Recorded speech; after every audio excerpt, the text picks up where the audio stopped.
Welcome to A Slob Comes Clean, the podcast. I am Dana K. White. I share my personal deslobification process. As I figure out ways to keep my own home under control, I share the truth about cleaning and organizing strategies that actually work in real life for real people. People who don't love cleaning and organizing. Thanks for joining me today. This is podcast number 393. I'm really not sure what I'm going to call it, but Rachel's going to decide that, okay? This is a strategy session that I did. We're going to talk about, kids' toys, house decorations. Like, house decor can kind of be a thing that trips you up because it's, it has a lot of emotional attachment, but then it also kind of, goes in and out, right? Dealing with kids and their food clutter and all that. So these are things that we're going to talk about. And I think you're going to enjoy this conversation that we have. Don't forget, if you would like to apply to do one of these sessions, I let my Patreon people, my kindred spirits, apply. So we're going to talk about that at the end, what she likes about being a kindred spirit. But if you want to join us over there, go to patreon.com/A Slob Comes Clean. All right, here we go. Here's the session. So, Kate, you are here on the podcast, and I really appreciate you being willing to share with everybody the progress that you've made and the things that you're dealing with. So tell me a little bit about yourself and your unique life situation. Sure. Thanks for having me on the podcast. I live on acreage in a house with my husband and two daughters who are 6 and 8 years old. My 8-year-old is autistic. And we also have animals. We have 3 large dogs that live indoors, which is relevant later. Yeah. We have a lot of We have a lot of chickens. We have 2 horses and 4 dairy goats. My husband and I have our own business that he primarily works from a workshop on the property. And so we essentially work from home. And we also have a racetrack for radio-controlled toy cars on our property. On your property. Is that something Yes. like other people come in to do on the property? Yes. We have racing every week, sometimes twice a week. And it's our second business, essentially. How cool is that? So do you actually drink goat milk regularly? No. That was the fantasy. Absolutely. But sorry if I laughed too loud into the microphone. That just that resonated with me really well. Go ahead. Well, we imagined that it would be awesome to drink our own goat milk, but when it came down to it, nobody likes it. Even though I will say our goat milk tastes almost just like cow milk. It's not very goaty. It's not strong smelling or anything. But you still don't like it. It's that little bit off. Yeah. So I use it for cheese, or I actually feed it to the other animals. Only one of our goats is in milk right now, so there's not a lot of milk to deal with. But yeah, a lot of things we do around here, like the fantasy and the reality are a little bit different. Well, and it's almost like you have the opportunity for a lot of the fantasy because of where you're living and, all of that. It's like, oh, we could do this, we could do that, we could do this. And some of it gets done and some of it. Yeah, I relate to that a lot. So, okay, random goat milk question. Is goat milk something that a lot of people and tell me if I'm wrong, who are not able to drink cow's milk can sometimes drink goat milk? Is that correct? Yes, that is correct. Okay. I think it has, I'm not sure about this, but I think it has less lactose, which is the part that's hard to digest. Okay. So, not that we're giving any advice for anyone no. I don't know. no advice given whatsoever. I was just curious because I know my mom stays away from dairy, but we were like, could you do goat cheese? But anyway. Okay. So let's talk about what is working well for you. One thing that has made a huge difference is taking advantage of awkward pauses and doing things right away. It took me a long time to decide to try that because I would have so many things piled up that even though each individual thing only took 30 seconds or a minute, that was like 20 minutes worth of work and I didn't have 20 minutes. That is such a good point right there. That's such a good point of lots of little things add up to a huge daunting list. That's good. Anyway, keep going. No, yeah. So for a while, I was actually setting aside like a half an hour block to do just little like we call them mosquito tasks, Mm-hmm. things that ought to be super quick and probably are, but just are hanging around.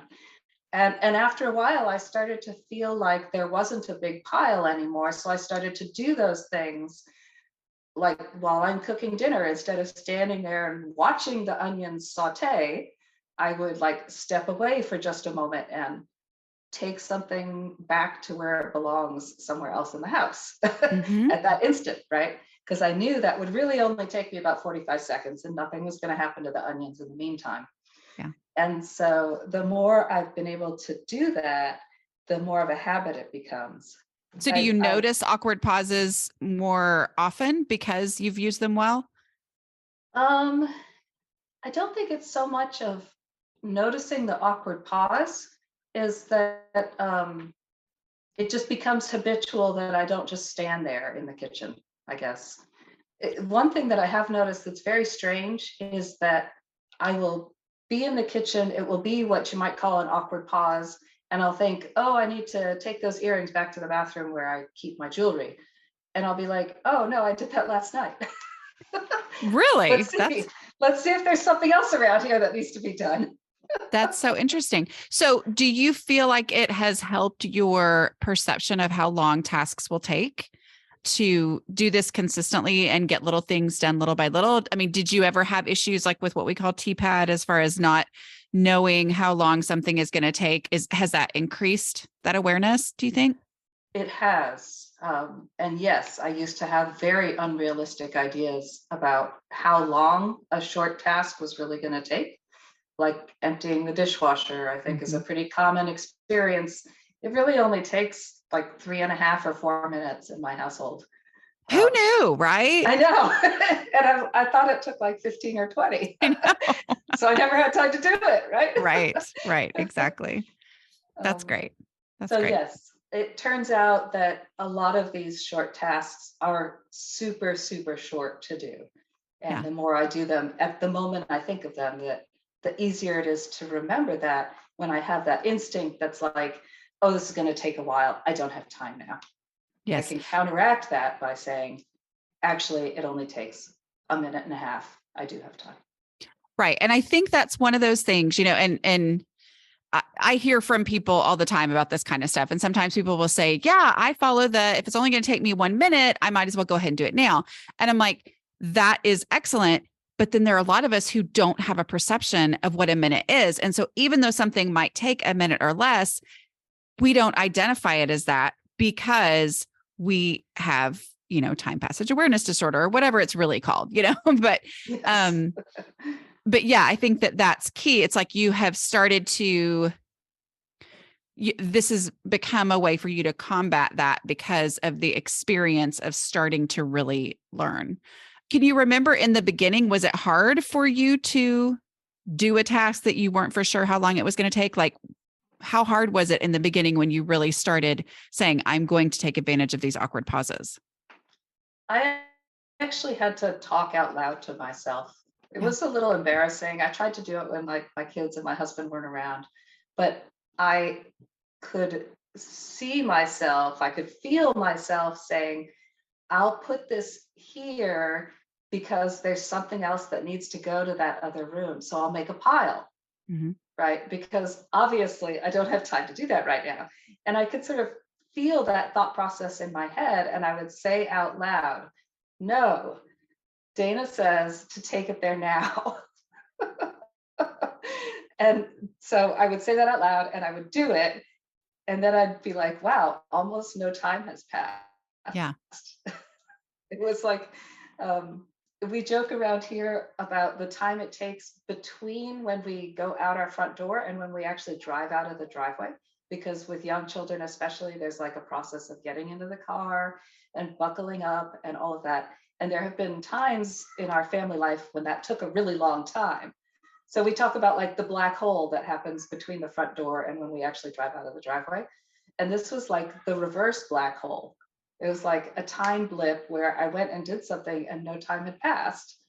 And it That was is that so experience fascinating. over and Yeah. over that started to convince me. Yeah. I love it.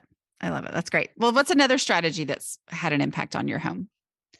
I know everybody says this, but doing the dishes essentially right away, or at least every day, Mhm. makes such a difference.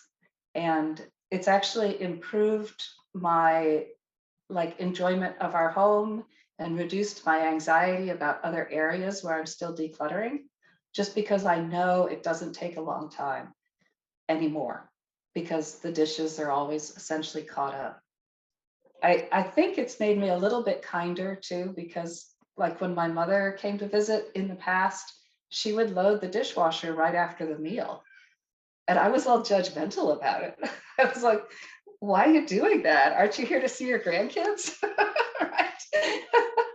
So here I am revealing myself as not a very nice person, but I'd be I like, think we oh, all completely understand what you're saying, though. Because here's the other thing. My experience of that exact same type of situation, it's hard for me to not feel judged. Like, it's hard for me to not feel like, are you doing that because you don't think I'll get to it eventually? Which probably was based in reality. Like that was my own experience in those types of situations. Like, I'm going to do that. Like, yeah, no, I yeah, get it. I think there could have been some of that going on too. Yeah. But now you understand that she had an understanding of, if we'll get this done, then we get to go enjoy without it hanging over our head. Right. Yeah, Yeah. absolutely. She, in addition to in my eyes, spending this extra time loading the dishwasher, she somehow also had all this time to like sit and read to my kids or Yeah. play card games with them. Yeah. So yes, she had an understanding of something that has been a slow process for me to learn. But Yes. I'm a believer. I'm a believer now. Yes, exactly. I mean, I get it completely. I talked in a recent podcast about, I still struggle. I don't ever want to do my dishes. I just don't. It is not the most natural thing in the world to me. And yet I am a believer because I know the impact that it has. And so I'm always jealous of the people who are like, oh, I can't not do it anymore. I'm like, well, I can totally not do it. um, Yeah. okay. So tell me, what's a situation or question that you have that you want to talk about? Okay. My kids generate a ton of what I would call pseudo trash. Okay. It's like something that they made out of paper or fabric or yarn, and they play with it for an hour to a couple of days, and then it actually becomes trash. But in the meantime, it's like a priceless treasure. So we do have somewhat of a habit of 5-minute pickups, but if we don't do them every day, the pseudo trash accumulates. And I'm like, okay, if it's really important, pick it up because I'm just going to throw it all away. Do they need like an in progress bin? Or how do we store this stuff that doesn't actually need to be stored for any length of time? Okay. So I glanced through Yeah. your stuff ahead of time and I saw the in progress bin. And my first thought is always, no procrastinate the clutter bins. Okay. But then as Yeah. you were explaining it, I was thinking, well, it's not really, in my mind, it's not so much an in progress bin. It's a current homemade toys bin. You know what I mean? Like, Okay. to serve the purpose of containing, to serve the purpose of limiting. It's like, this is I know how much y'all love to make things. And I'm just going to assume that you love that they love to make things. Like, this Yeah. is right. Like, this is great. I mean, this is fantastic. We all want our Yeah. kids to play that way. So it's like, I want to honor the fact. I think it is so cool that y'all do this, but we all know, because things get used up or whatever. So it's like, this is going to be the space that we have for your creations that you're still playing with. Okay. And then that lets it be a limit so that as that fills, it's a natural, oh man, that's right. Well, go through and get rid of some of the ones that you're not playing with anymore so that there's room for these new ones that you've created. And that is just such a non-confrontational way to help them identify which ones are still being played with. Does that make Yeah. sense? I like the language there about this is the the container or the limit for your current homemade toys or current Yes. self-made. Because we talk a fair amount about things that are treasures and things that are like not treasures anymore, but we all, myself, my husband doesn't have this problem. He's like in some alternate universe where decluttering is like They're the clutter people that is we're not. jealous of, right? Yeah, exactly. Yeah. Exactly. Yeah. So, but we all struggle with like, well, it was a treasure before, and now I have to let go because it's not a treasure anymore. So that language, I'm not super happy with it. But just the idea that this is the place where we put our current homemade toys. Right. And think of it not so much as like, you're not necessarily saying to them, this is the limit, this is the container, we've got to contain it. Instead, it's the special place. And then you just let it be what it is, because it is a limit. It's like, oh, these don't all fit into our special bin for the stuff that you're currently playing with. And then their memory bin or their treasure bin is a separate thing, right? Yes. Like it's a separate, like, no, you don't play with it anymore, but man, you loved making that. And that is such a huge memory. Does it deserve space in your memory bin, which is something that just sits there and lives, right? Or your keepsake box or whatever you call it. So it's like this is our homemade toys play box, or whatever you want to call it, the language that works for them, and then just allowing that to be a natural limit, to be the one that makes those decisions that things have to go, as opposed to you coming in and saying you have too much, which is the natural thing, right? Because they do have too many that it's not able to be maintained anymore. Exactly. We do talk about we can't enjoy our things if we have so many, right? Or if we have too many. We can't enjoy what we have because we don't even know where it is. Yeah. That kind of thing. Well, and if it's a current play thing, as part of that 5-minute pickup, if we know this is our current play thing, hopefully, eventually, that's going to kind of be a natural ongoing decluttering of those things, in that we're not just shoving them in there, we're putting them in there as deserving space in this. So they kind of naturally, oh, this one can go now. Oh, this one can go now. So that 5-minute pickup reinforces this on a daily basis, if that makes sense. Daily. Or almost daily. I know. Key word there.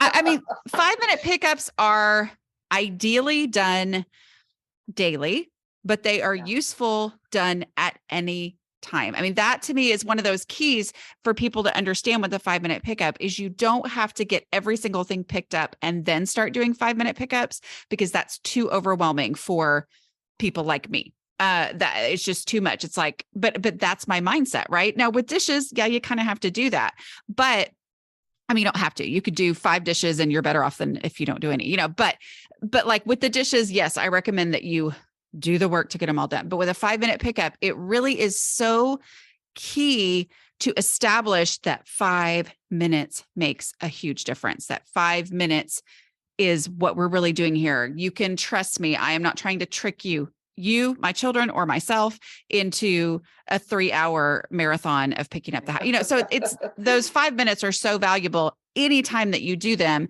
And the more often that you do them, the more that you remember the impact, kind of like the stuff you were talking about before with the awkward pauses. It's like the more often that we do this, the more that I notice, oh, this awkward pause is 5 minutes and I'm feeling anxious about my house. And so let's all do a 5-minute pickup, Yes, absolutely. And it has taken a while for all of us to trust the process, but we say out loud to each other, 5 minutes matters. Yes. And we have a little timer that my kids know how to set that like counts down. So it has a red wedge that gets smaller and smaller as the time passes. So we can set it for 15 minutes, or we can set it for 5 minutes, and you can glance over and see, oh, we're almost done. But the time's almost up, or, oh, well, there's still 4.5 minutes to go. So pick up a few more things. Yeah. Do you have is that on Amazon? Yes. I think it's called the time timer. Okay. I know that's kind of I could go. Sounds a little redundant, but okay. I know, exactly. You didn't name it. You can get a big one that hangs on the wall. you can get a little one that sits on the countertop. We had a big one before, and now we have a little one because we can carry it around the house. And yeah, That's really cool. it's very helpful for kids, I think. All right. So did I solve that problem completely? Yes, All right. absolutely. It's all going to be golden going forward. That is such a relief for both of us. So tell me, what's your next thing you want to talk about? Okay. I need your permission. Please give me permission. Okay. To put some incredibly historic, sentimental family decor away in the attic for a while. Sure. You got it. Okay. We're done with that. Okay, great. Go ahead. You can give me more details. No, it's okay. If you say it's okay, that's all I need to do. We have 3 dogs. They're indoor dogs. We've got the kids. We all wear our shoes indoors. We live on essentially a farm, right? Mm-hmm. It's like a pretend farm, but it's still pretty farmy. It's hard enough for me just to keep the house clean with almost no like knickknacks or decorations. But I have things that I really love and value. Things like a couple of ashtrays made of hammered raw copper nuggets from when my grandfather was working as a mining engineer in Africa. Oh, wow. Like, that's special. I want those, and I want to have them out, and I want to look at them. But now is not a good season for having them out. Okay. Yeah. I mean, when it comes down to it, you can keep anything. You just can't keep everything.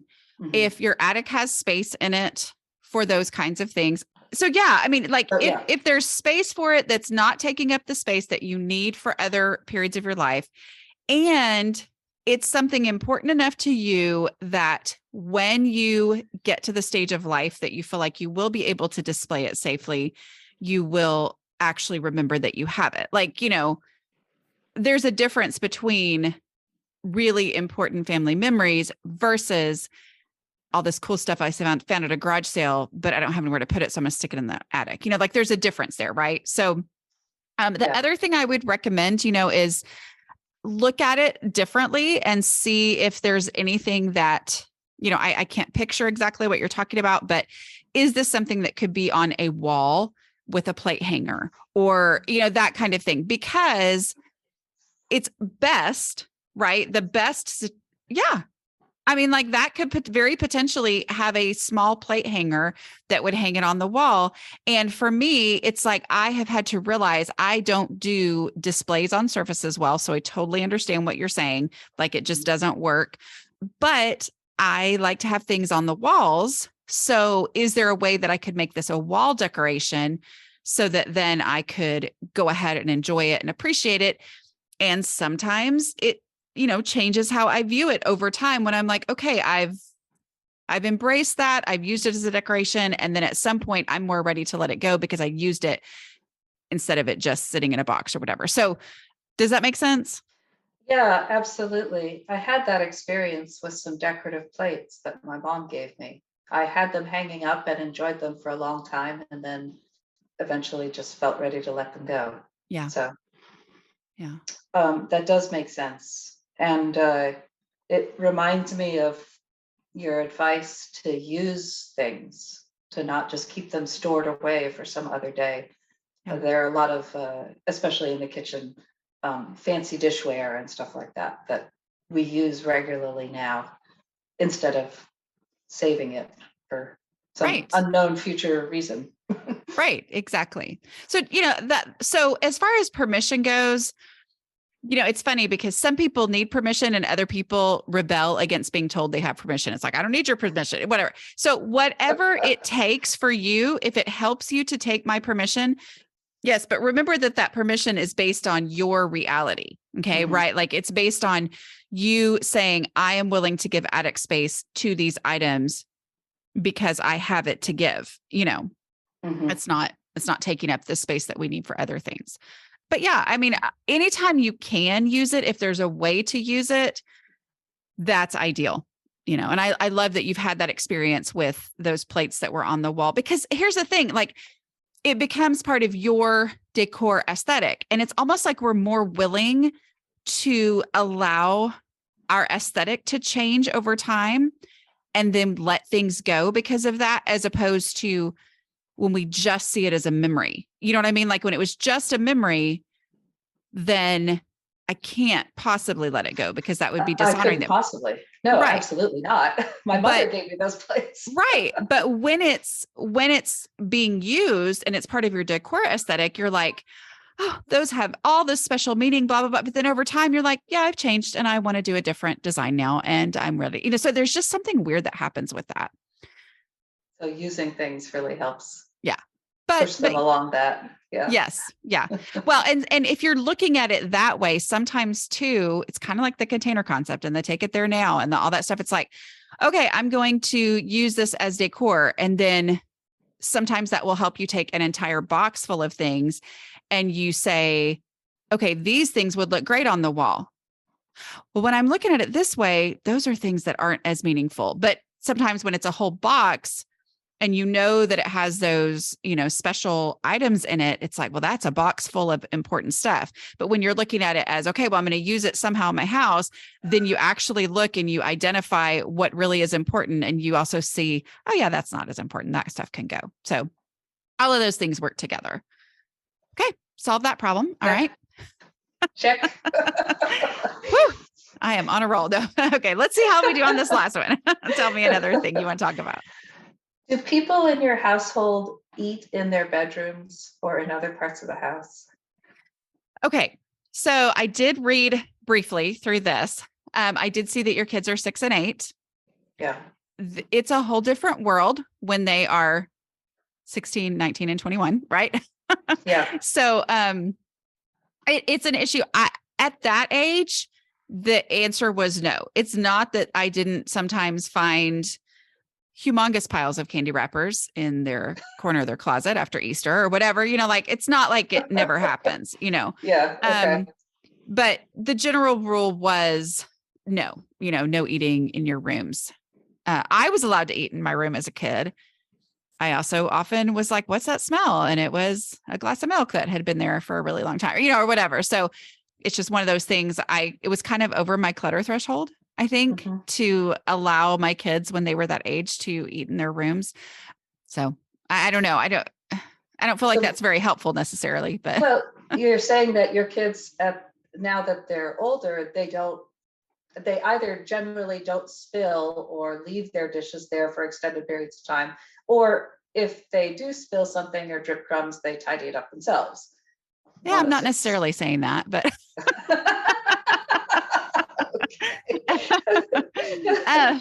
I am saying though that they still don't really. I mean, my daughter does because she's my routine oriented, and so she has her morning routine, and she comes down and she gets a glass of ice water, and she gets her a little something to eat, and so.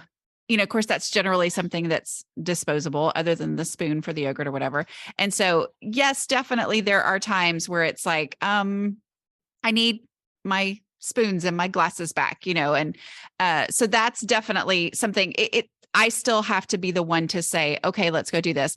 We do have like an additional space where, my kids will hang out. And that's one that does drive me absolutely bananas because I'll be like, you have to clean up your own mess in here, So no, I mean, I don't have any other than it's partly, it's my clutter threshold as far as what I can handle, because it does come down to mom reminding. And I'm not saying they're not capable. They are capable, and they do much better than they could do, if that makes any sense. Like they do fine. But yeah, I still have to remind and initiate the 5-minute pickups. And generally that becomes part of a 5-minute pickup is go get anything that, is in that space and get that, picked up. So. Okay. Well, it's helpful to think of it in that way, and also helpful to realize that, I guess, even for you, you're still initiating the tidying up of that. Yeah. I mean, here's the bad news about life as far as I don't give parenting advice at all, but it's just reality. Like I want it to be where I never have to, I can say things one time or whatever, and I don't have to worry about it again. And that does become the case on a whole lot of things, but it is not on everything. And it is most definitely not on this kind of stuff. And sometimes I think it's probably because this is also the same kind of stuff I struggle with. Maybe it's because they know that I'm not going to notice it immediately. I'm not going to walk into a room because of how my brain works and be like, what happened in here? So it's like, well, they can get away with it for a while. So I don't know. I don't want to make them look bad because I really feel like this is what a lot of teenage parents would tell you, whether they themselves struggle with this stuff or not, it's just reality. I remember when I wrote Teaching Kids to Clean, when my kids were probably, I don't know, they were probably 10 and under, and I had somebody email me and say, I taught all this to my kids when they were younger. And it's like, they forgot all of it when they were teenagers. And I was like, well, I didn't say this, but I was thinking, well, that won't happen to my kids. Well, it does.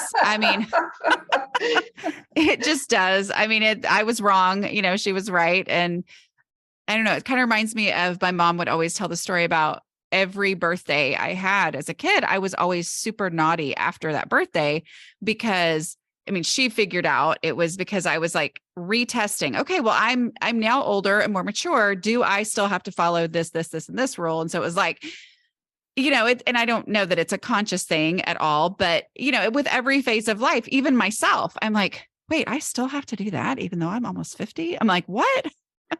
It's like, oh, okay. Do I say, it's that realization. So anyway, bad news, good news. Definitely you're not alone. Definitely this is a struggle that pretty much everybody has with a teenager.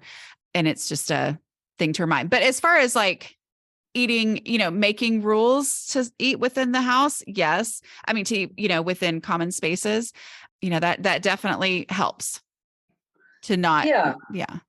I think some of the things you're saying are making me realize that my kids know that I don't go into their rooms very often because their bedrooms are upstairs and their dad puts them to bed. Like he's the one who does the toothbrushing and the bedtime story and all of that stuff. Because I'm momming all day. I'm like, okay, supper's over, bedtime's come, off you go. See you tomorrow. So they and because we've been so over my clutter threshold in general, and I started in the kitchen and I'm working my way out on the ground floor, they know that I'm not really in their bedrooms very much. And it may be a kind of a way of seeing what the boundaries are, what they can do. Yeah. Yeah. And I don't think there's, a sneakiness necessarily, other than I do think it's just well, this is how it is. She doesn't notice in here. So it's okay.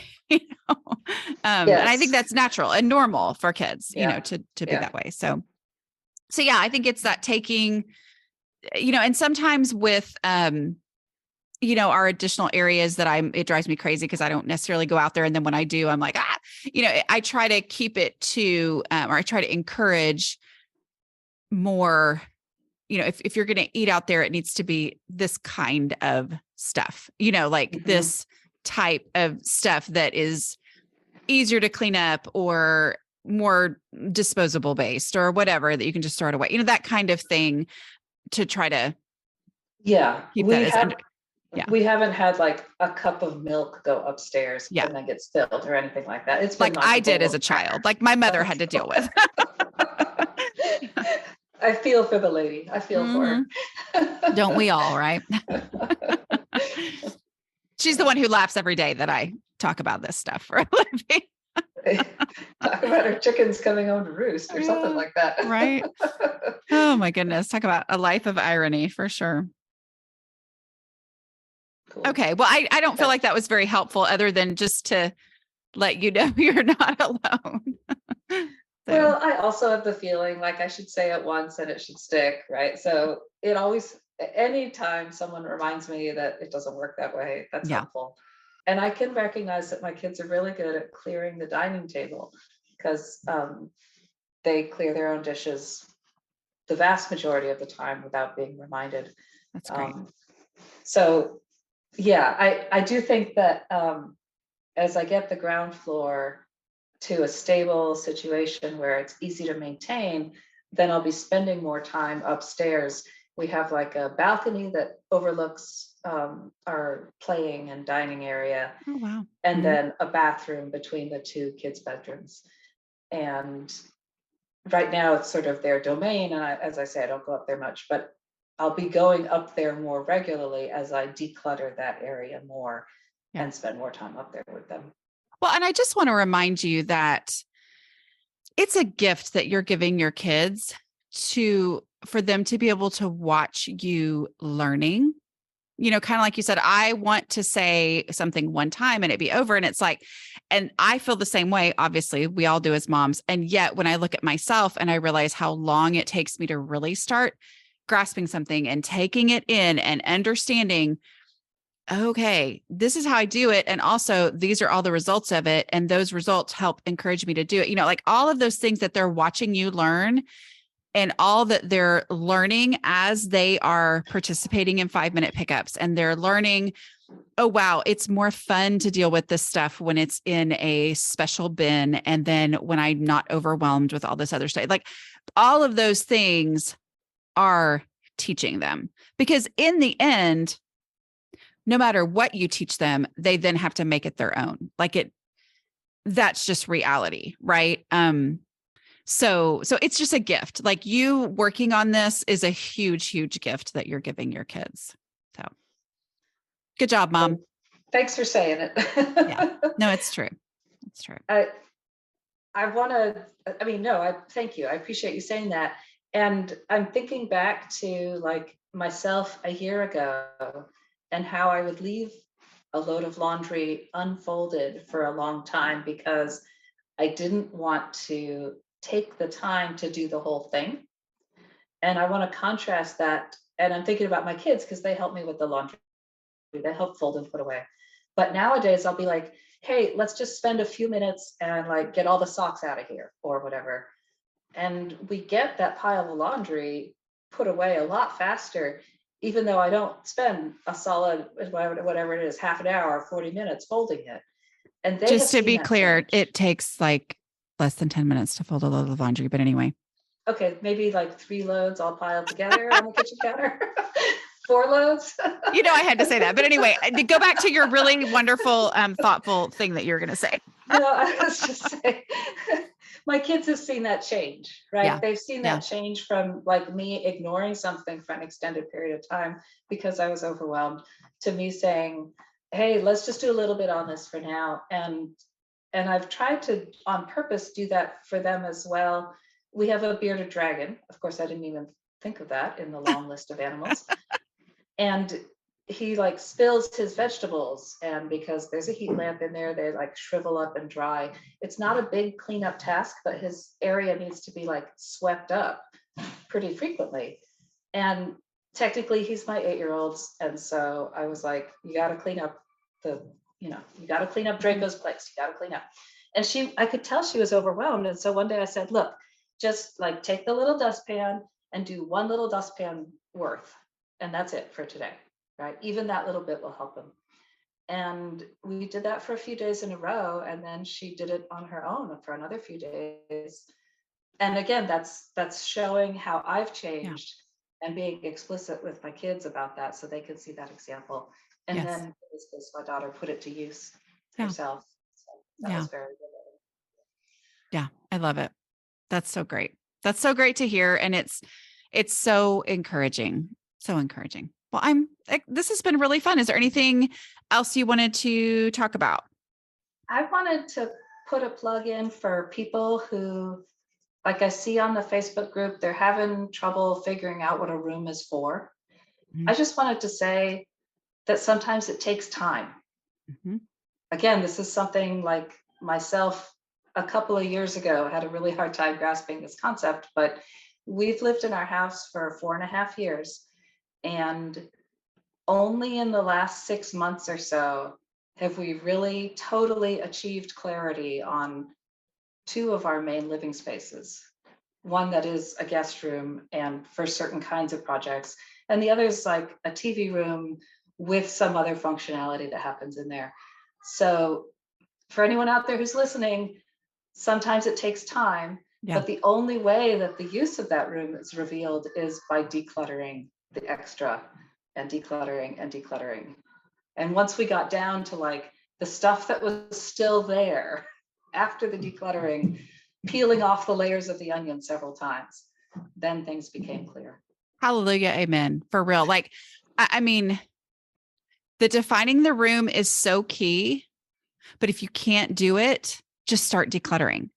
Just start getting stuff out. And then, like there's really no reason ever to not start, like, because the starting is the key. And it's like, there's really not anything to figure out before you get started, even if starting just means looking for trash and there is no trash, but that's still starting, right? Is looking for trash. And so that starting is everything. Well, this has been really, really fun. Tell me what you love about being a kindred spirit. I love the Facebook group. It's very encouraging to look on the Facebook group and see the posts that are like, I tackled this huge project and now it's so much better. And that I really like. A lot of people comment that it took less time than they expected. And that's a helpful reminder. It's just a really comforting feeling to know that I'm not alone. Yeah. And that we're all working, to make our houses to be beautiful and comfortable living situations. And that there are a bunch of us out there. Yes. Nobody is striving for an unrealistic goal.